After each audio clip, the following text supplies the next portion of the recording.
These numbers can't be right. They're right. Well, then the hell with the polls. Must we let our lives be ruled by numbers? Dewey defeats Truman. Not this time. Why? Why? We won the first time, Archie. 4 scant years. Why have they turned against me now? Because you fucked up everything you've touched.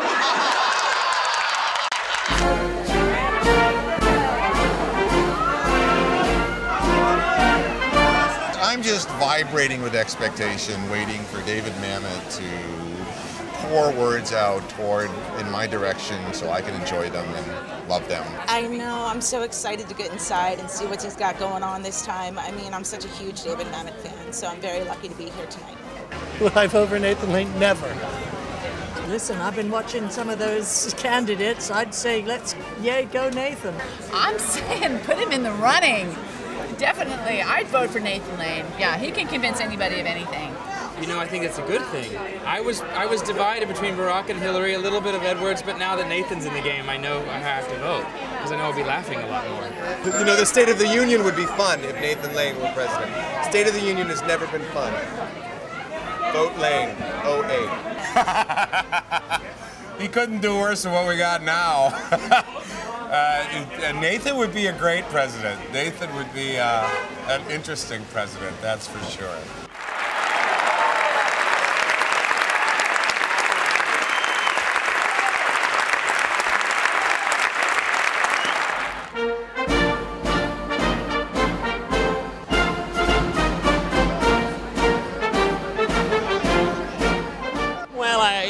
It's a wonderful play, and I feel very lucky. It's a great part, and the cast is tremendous.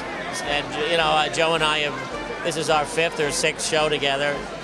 And I think Mr. Mamet has really outdone himself with this one. Straight from reading it, it was different than anything I'd ever read of his before, and I'd worked on a couple of his plays, and I know he's funny. But this was fall down laughing funny at lines, And yeah, it's like an old Boulevard, early Neil Simon. My friend came and saw it. He couldn't believe it was David Mamet. I guess I don't know. It surprised me, but it's hysterical. I was asking my friends just now if they would peg this play as a David Mamet play, not knowing. But it does have that trademark, the slyness, butted right up against the juveniles. It's my favorite thing about what he does. He always seems to experiment with form, and if you've seen the last few plays he's written, Romance or Boston Marriage, or, Speed the Plow was a dark comedy, and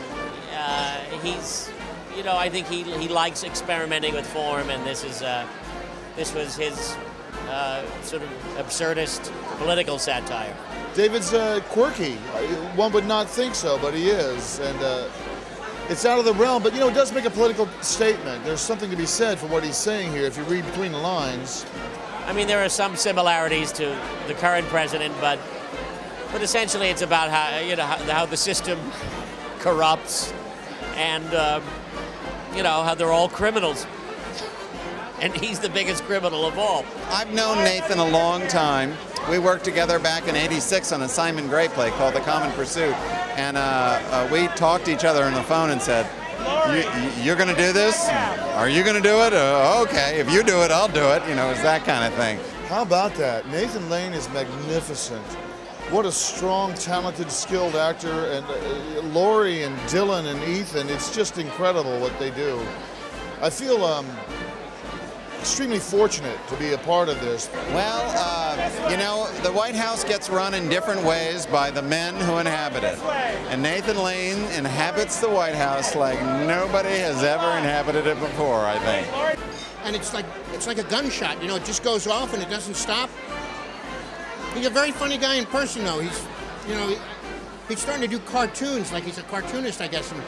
And it's great. I mean, it's wonderful, yeah.